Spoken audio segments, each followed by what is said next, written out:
"No woman survives here," the Duke of Winterbourne said, without turning from the window.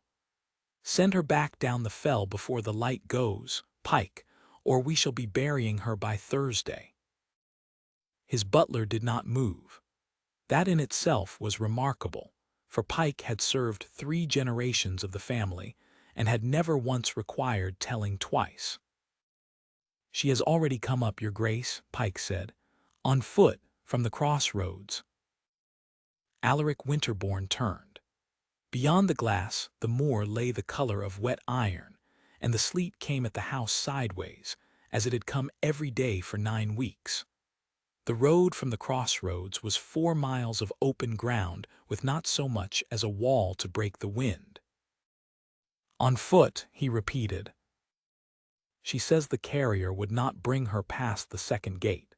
She says she is not sorry, as she wished to see the ground she would be living on."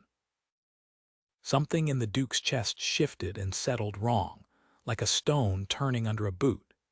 He had written the advertisement himself, in plain words, offering plain wages, and he had expected what he always got: a woman of 40 from some soft southern county who would weep on the 3rd night and be gone by the 7th.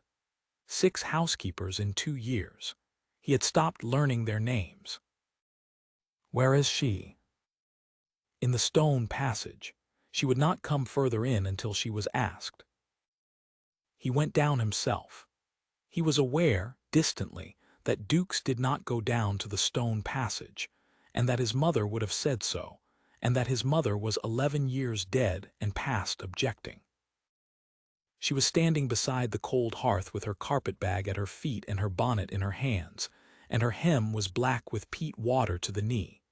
She was young, far too young, 24, perhaps 5. Her hair had come loose at one temple and was drying in a curl she had not troubled to fix. "Your Grace," she said, and curtsied properly, and looked at him without any of the flinching he had grown used to. "Your name?" "Tabitha Ray." "Miss Ray, you have walked 4 miles in sleet to a house that will not keep you." He said it flatly, because kindness dressed up as encouragement was the cruelest thing he knew. "There is no village within 7 miles. The road closes in December and does not open until March. The chimneys draw badly, the roof leaks in the West Range, and the last woman who held your post left in the middle of a Tuesday without her wages. I am told I am difficult. It is true. Go back down while there is light, and I will pay your fare to wherever you came from." She glanced at the dead hearth. Then, quite calmly, she knelt, took the tinderbox from the shelf where the maids kept it, and began to lay a fire. "Miss Ray." "I am listening, Your Grace," she said. "It is only that the passage is cold and you are standing in it." He watched her hands. They were reddened and quick, and they knew what they were doing. She laid the peat in the old way, hollow at the heart, and she had a flame inside a minute where his own footman would have wanted 5. When it caught, she sat back on her heels and looked up at him. "You said no woman survives here," she said. "May I ask what it is that kills them?" Nobody had asked him that. They had assumed, all of them, that he meant himself, that there was some grim thing in him that broke women, and the whisper had gone about the county for 2 years and made him a monster in every drawing-room from the fell to the sea. He had never once corrected it. It had seemed, on the whole, less trouble. "The winter," he said, "the distance, the silence. This house has not been a cheerful place since my sister died in it, and grief in a great house is like damp. It comes through the walls, and it gets into everything that is left. I do not blame them for going. I am telling you the truth so that you may go before it costs you anything." She was quiet a moment, and he expected pity, which he could not have borne. "Then it is the house that is grieving," she said, "and not the house that is wicked. Thank you. That is a great relief, Your Grace, because I have no notion how to mend a wicked house, and I know exactly what to do about a cold one." He should have sent her down the fell. Instead, he heard himself say, "Pike will show you the still room," and he walked away up the stair with the unfamiliar sensation of having been outmaneuvered by a woman in a wet hem. She had been at Winterbourne 9 days before he understood that she had begun, without asking anyone's permission. The first thing he noticed was the smell. For 2 years the house had smelled of cold stone and old ash. Now, passing the long gallery, he caught beeswax and lemon and something green rosemary, cut from the ruin of the walled garden and hung in the passages to dry. The second thing was the light. She had taken the shutters off the east windows, all 16 of them, and the March sun came in weak and yellow across floors that had not been seen since his sister's funeral. He found her on the third landing with her sleeves turned back, directing 2 housemaids and a boot boy in the removal of a carpet. "Miss Ray, that carpet has been there since my grandfather's time." "Yes, your grace, and the moth has been there since your father's." She lifted a corner to show him. "If it stays another winter, you will lose the boards beneath it, and boards of that width cannot be got any more for money." "You did not consult me." "I consulted the housekeeping accounts which you signed, and which give me £30 a year for repairs." She straightened. "Would you rather I asked first?" "I will, if you wish it, but you will say no, your grace, because you say no to everything that changes this house, and then in 11 years the West Range will fall down, and you will still be saying no in the rubble." The boot boy made a small strangled noise, and became very interested in the carpet. Alaric looked at her for a long moment. She did not look away. There was a smudge of dust along her jaw, and she was entirely unaware of it. "Take up the carpet," he said. He did not go into the West Range. He had not gone into it since the funeral, and the servants knew, and so nobody went, and the doors stayed shut on rooms full of furniture under sheets. It was the one thing he had asked of the 6 housekeepers before her, and the only thing all 6 of them had managed. On the 12th day, he came in from the horses at dusk, and saw a light in the West Range windows. He went up 2 stairs at a time. The door at the end of the corridor stood open, and there were candles inside, and the sheets were folded on a chair, and Tabitha Ray was standing in the middle of his sister's morning room with a brush in her hand, and her face turned up to the ceiling. "Get out," he said. "There is a bird's nest in the flue," she said, "and the plaster above it has gone soft. Another year and this ceiling comes down on your sister's writing desk. I did not think you would want that." "I said get out." She put the brush down on the chair carefully and faced him, and he saw that she was frightened, and that she was not going anywhere. "Your Grace," she said, "I have shut the door on every room in this house that you asked me to shut. I have not touched her clothes or her books or the harp, and I will not. But I will not stand in a passage and listen to water come through a roof over the last thing she owned, because that is not respect. That is only leaving her out in the rain." The candle flames leaned in the draught from the open door. Somewhere below, the wind found the West Range and moaned in it, the sound he had heard every night for 2 years and never once been able to name. "Her name was Alethea," he said at last. His voice came out wrong. "She was 19.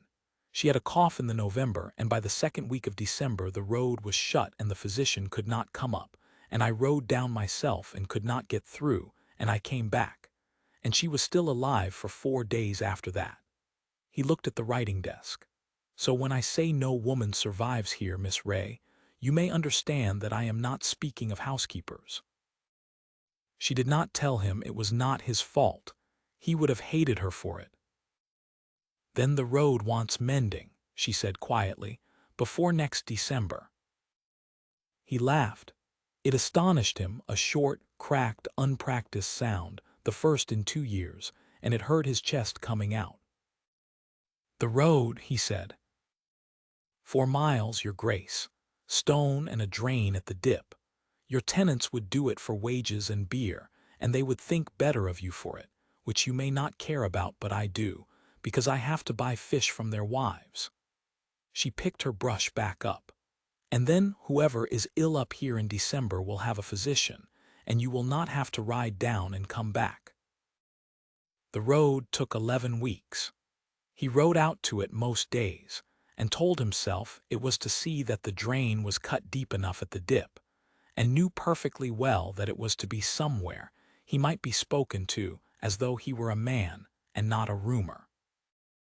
By midsummer, Winterbourne had 18 indoor servants where it had kept 9, and every one of them had been engaged by Miss Ray, and every one of them was frightened of her for the first fortnight and devoted to her afterwards. She fed them properly. She learned their mothers' names. She put a stove in the servants' hall because the flue there had never drawn, and 4 generations of Winterbourne staff had eaten their suppers cold. He found that he was arranging his day around the chance of meeting her on a stair. That was the summer the county remembered him. Invitations began to come up the new road, a card here, a dinner there, and at last a letter from Lady Hesketh at Marchbourne, 12 miles off, informing him that she was giving a ball in September and that she would take no refusal, as it was disgraceful for a duke of 36 to live like a hermit among sheep. He put the card on the mantel and left it there for a week. "You should go," Tabitha said, coming in with the accounts. "Should? Your tenants would like it. It does them good to be able to say their landlord dined out." She set the ledger on the desk and squared it. "And you have not spoken to 12 people at once since I came here. I think you have forgotten that you can." "And what would you have me do at a ball, Miss Ray?" "Dance, your grace, presumably. It is the general practice." He looked at her. The evening light was on her from the east window she had unshuttered in March, and there was ink on her second finger, and he thought, with a clarity that frightened him more than the West Range ever had, that he would not survive her going. "Come with me," he said. She went still. "That is not a thing you may say to your housekeeper," she said. "No," he agreed, "it is not." Neither of them moved for the space of 4 heartbeats. Then she picked up the ledger she had only just set down, said, "The fish accounts, your grace, when you have leisure," and left the room with her chin very high and her hands not entirely steady. He went to Marchbourne alone in September, and it was worse than he had feared. They were civil. They were exquisitely, unbearably civil, and behind the civility ran the whisper he had allowed to grow for 2 years, and now it had a new verse. Lady Hesketh's sister put a hand on his sleeve during the second set and said, with the particular sweetness of a woman doing damage, "And is it true, Duke, that you have a housekeeper up there no older than my Cecily? How brave of her, or how ambitious! One does hear such things." He looked at the hand on his sleeve until it was removed. "You hear," he said, "that there is a woman at Winterbourne who took a house that had been shut for 2 years and made it fit to live in, who mended 4 miles of road that killed my sister, though she had no earthly cause to care, who has fed my servants better than my mother ever troubled to, and who has never once in 7 months said a thing to me she did not believe. That is what you hear, madam. What you have chosen to say is a different matter, and it says nothing whatever about her." The music went on. A good many fans stopped moving. He rode home that night rather than sleep in Lady Hesketh's blue bedroom, and he came up the new road at 2 in the morning with the moon on the fell. And the road held under his horse's feet the whole way, stone and true, with the drain running clear at the dip. There was a light in the stone passage. She was sitting on the settle by the hearth she had lit on her first day, wrapped in a shawl, with a book she was not reading. "You are up," he said. "The road is new. I did not like to think of you on it in the dark." She stood, remembered herself and dropped a small curtsy. Was it very dreadful? Yes, he took off his gloves. A woman asked me whether it was true that my housekeeper was young. Tabitha's face did not change, but her hand closed on the shawl. I have thought of that, she said. I have thought of it a great deal, Your Grace, at 3 in the morning, which is when one thinks of such things. If it is spoken of, I should go. Not because I have done anything, but because you have only just got your good name back, and I will not be the reason you lose it again. She lifted her chin. I would ask for a character, that is all, and I should like to see the West Range roofed before I went. No, he said. Your Grace. No, he crossed the passage. He stopped a proper arm's length from her, because he was not a man who took liberties, and because what he had to say deserved better than to be said close. I told you, the day you came, that no woman survives here. I believed it. I had watched this house take the one person in it I loved, and I had decided that the safest thing I could do with the rest of my life was to let nothing else in that could be lost. He drew a breath. You unshuttered 16 windows without asking me. You mended the road. You would not leave my sister out in the rain. Miss Ray, I do not want a character written for you. I want the band's read. She stared at him. The fire ticked. I am a housekeeper, she said. I have £30 a year and a carpetbag. You have my house, he said, in your hands, and my servants at your heel, and my tenants naming their daughters after you, which Pike tells me 2 of them have done. The rank is nothing. It is a thing I was given by an accident of birth, and I would hand it over tomorrow for the sight of you laughing in the long gallery. He held out his hand, palm up, and left it there. They will say what you have already heard them say. They will say it for a year, perhaps 2, and then some other family will do something more interesting, and they will stop. I have survived worse talk than that. Do you think you could? She looked at his open hand for a long moment. I walked 4 miles in sleet, she said, to a house I had been warned would kill me. Yes. Then I imagine I can walk into a drawing room. She put her hand in his, and her fingers were cold, and they were quite steady now.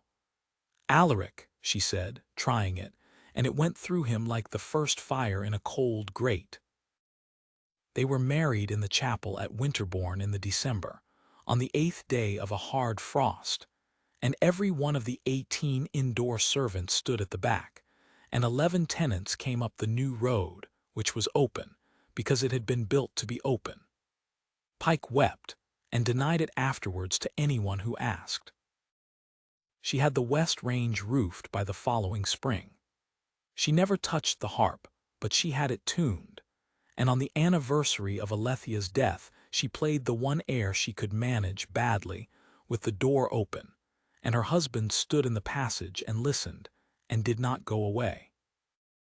In the 3rd year, at a ball at Marchbourne, Alaric heard Lady Hesketh's sister remark to a stranger that the Duchess of Winterbourne was quite the most sensible woman in the county, and that of course she herself had always said so. He crossed the room to where his wife stood by the long windows in grey silk, with rosemary pinned at her waist, because she would not be parted from the smell of the passages she had first made sweet, and he held out his arm. They are saying you are sensible, he told her. How disappointing, said the Duchess of Winterbourne. I had hoped for shocking. You were, he said. The day you came up my fell in the sleet. You shocked every soul in that house, including me, and I have been grateful for it every hour since. And he led her out to dance, in a house with the shutters off and the fires lit, where a woman had not merely survived. She had made a place where the rest of them could.